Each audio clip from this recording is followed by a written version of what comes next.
cooker lasagna that will knock their socks off. I've been sauteing some diced onion in a big old skillet. I'm going to need this big old skillet. This has a lot of ingredients. I'm going to start with the two meats. I've got some ground beef and some Italian sausage. Now all I need to do is just crumble the meat, let it brown completely, and then I'll move on with the recipe. Okay, I got the meat all browned.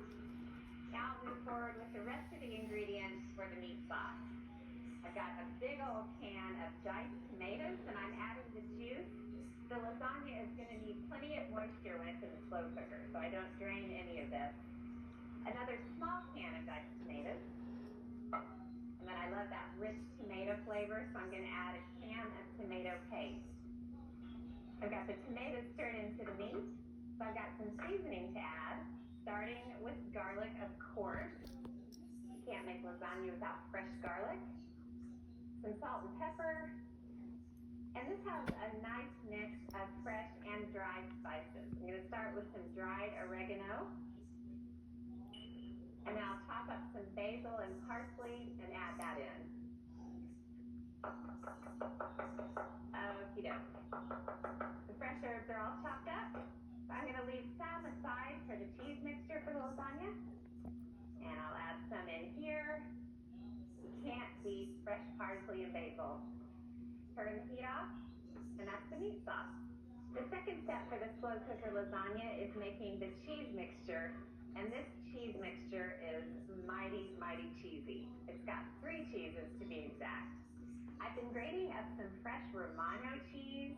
Ooh, nice and sharp. I love this stuff. And I'll add about the same amount of grated Parmesan cheese. Now with my regular lasagna, I actually use cottage cheese, believe it or not. But I'm going to use ricotta cheese, and it's whole milk ricotta.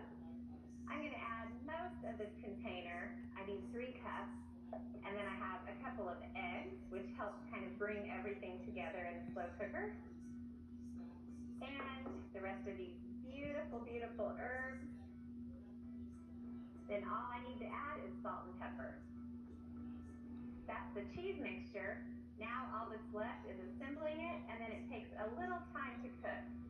But the payoff is totally worth it. I think I'm just about finished grating up the mozzarella. And that, by the way, is a 4th cheese that I'm putting into this dish. But who's counting, right? Okay, now it's about assembling it, which is super fun and really easy.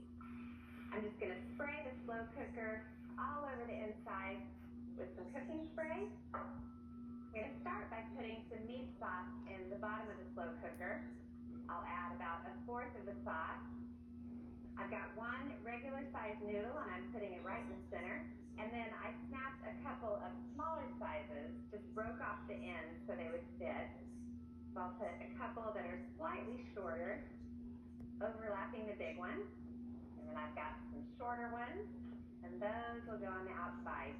There's no exact science to this, just kind of snap and break to fit the slow cooker you have. Now for the ricotta mixture.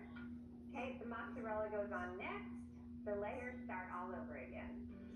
Meat, noodles, cheese mix, mozzarella, and again. Meat, noodles, cheese mix, mozzarella, and this time, meat, and a final layer of mozzarella. Turn it on low for 4 hours, and dinner is done.